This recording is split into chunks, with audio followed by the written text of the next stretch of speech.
जय हिंद, जय भारत। आज मैं आप लोगों को बताने जा रहा हूं कि तथागत बुद्ध के पूर्वज जो है कहाँ से बिलोंग करते थे, जो कि वह जगह कौन सी है।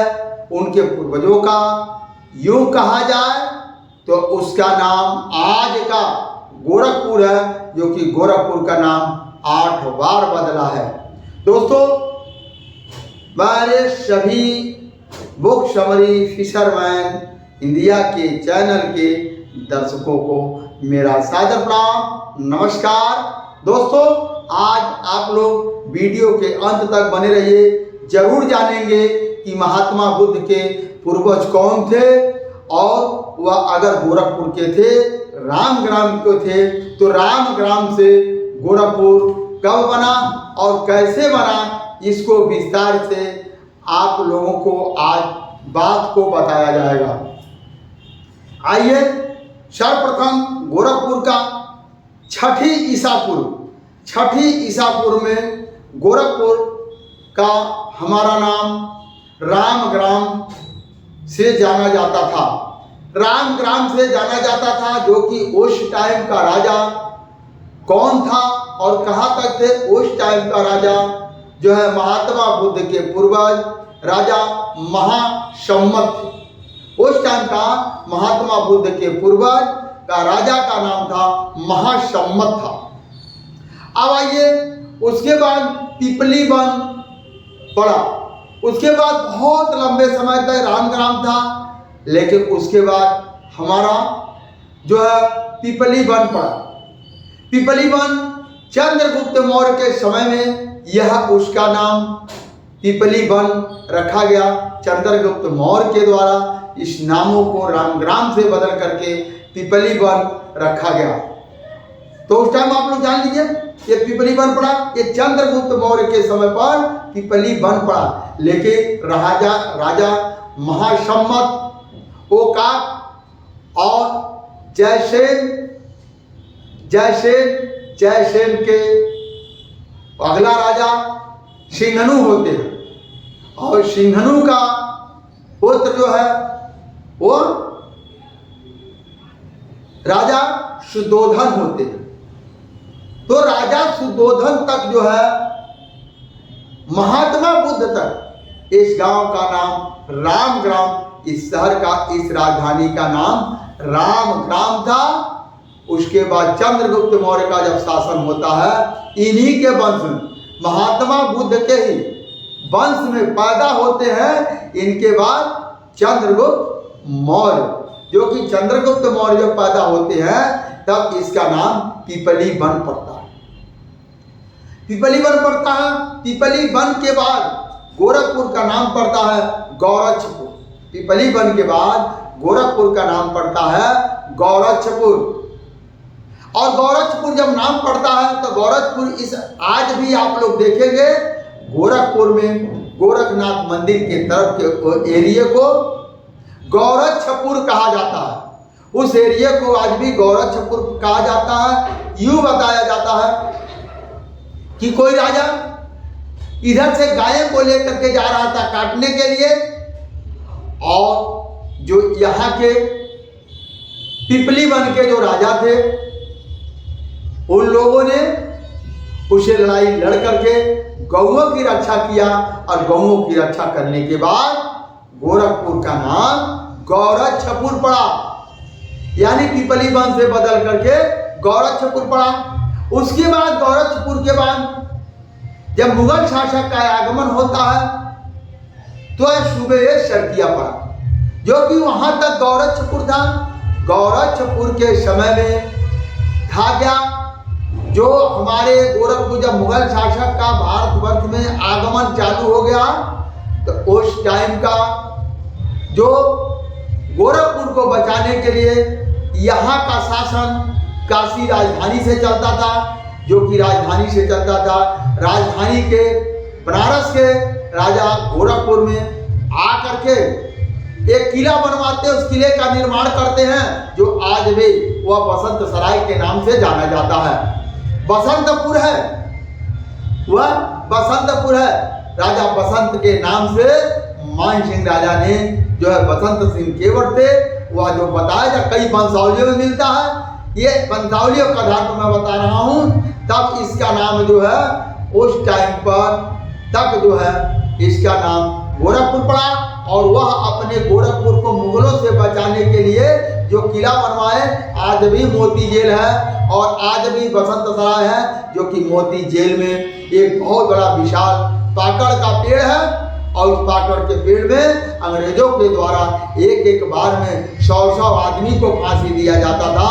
वह पेड़ आज भी मौजूद है, और वह पेड़ कितने लोगों का दर्द को झेला है। लेकिन राजा मानसिंह सुबह ये सरकिया के आगे टिक नहीं पाते हैं और वो हार जाते हैं। उसके बाद उसका शासन होता है, उस शासन में इनका गोरखपुर का नाम सुबह ये सरकिया रखा जाता है। उसके बाद सुबह ये सरकिया के बाद दूसरा शासन सत्ता होता है, वह जो अख्तर नगर रखते हैं। दूसरा शासन सत्ता जो होता है वह 14वीं शताब्दी में, यानी वहां तक जो है गोरखपुर पड़ा 14वीं शताब्दी में इसका नाम अख्तर नगर रखा जाता है। उसके बाद 14वीं शताब्दी से 17वीं शताब्दी तक इसका नाम अख्तर नगर था। 17वीं शताब्दी में इसका नाम मोहम्मद अजम्बाबाद पड़ता है। जब दूसरे मुगल शासक का यहाँ पर शासन होता है, उस टाइम इसका नाम मोहम्मद अजम्बाबाद रखा जाता है। अब आइए उसके बाद में मोहम्मद अजम्बा के बाद में 1801 ईस्वी में गोरखपुर का नाम रखा जाता है। जब अंग्रेजी हुकूमत होती है तब पहली बार 1801 ईस्वी में अंग्रेजों के द्वारा गोरखपुर का नाम रख दिया जाता है, जो मोहम्मद अजम्बाबाद से बदल करके गोरखपुर नाम रख दिया जाता है, और यहाँ का पहला कलेक्टर मिलता है। तो दोस्तों ये रहा सफर गोरखपुर का 8 बार नाम जो है बदलने का। 2600 सालों में गोरखपुर का नाम 8 बार बदला। गोरखपुर का नाम 8 बार बदला है। जैसे मैंने बताया, यहीं के महात्मा बुद्ध के यहाँ के पूर्वज लोग थे, जिन नामों का हमने आप लोगों के सामने जिक्र किया। अब आइए पाली संहिता में सुगल बिलांची के अनुसार, पाली संहिता में सुमंगल बिलांची के अनुसार शाक्य कोलियों के आदि पुरुष राजा महासम्मत थे। जैसे मैंने आपको पहले बताया, यहाँ का पहला राजा महासम्मत थे। एक हथिया क्षत्रिय थे। उन्होंने भूमि सीमा की रक्षा हेतु राजा को सुशोभित किया था। उन्होंने सर्वप्रथम जम्मू द्वीप के क्षेत्र पर राज्य किया था, और उनके आगे की पीढ़ी भी बिल्कुल उसी तरह से राज्य करती रही। उसके बाद उसी पीढ़ी में पैदा होते पुत्र रोज, उसी पीढ़ी में पैदा पुत्र होते हैं। कौन कौन पुत्र होता है? रोज, बरोज, कल्याण, बरक, ल्याण, मध्यांता, उपोषण, चर तथा अपचर तथा मखदेव हुए। इतने लोग, कितने लोग हुए? 1 2 3 4 5 6 7 8 9 लोग। 9 लोग बारी बारी से ये राजा हुए। दिव्यांश के अनुसार, दीप वंश के अनुसार महाराजा सम्मत के पुत्र ने 4 द्वीपों पर राज किया। महाराजा सम्मत के पुत्र ने 4 द्वीपों पर राज किया। सर्वप्रथम कोई महासम्मत नाम के खतिया ने भूमि की रक्षा हेतु राजा का पद सुशोभित किया, जिसने सर्वप्रथम इस पृथ्वी पर राज किया। पहला राजा इस पृथ्वी का बना।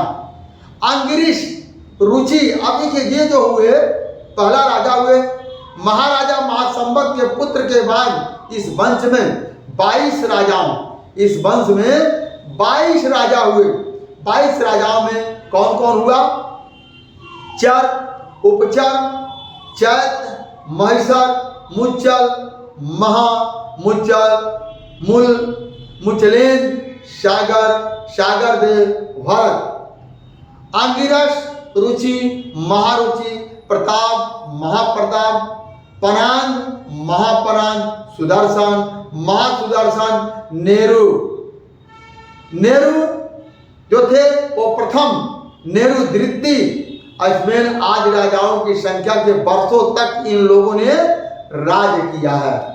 दोस्तों ये मैंने आप लोगों को विस्तार से बताया, ये कौन कौन थे, कहाँ कहाँ के राजा थे, ये आप लोगों के सामने मैंने अपनी बात को रखा।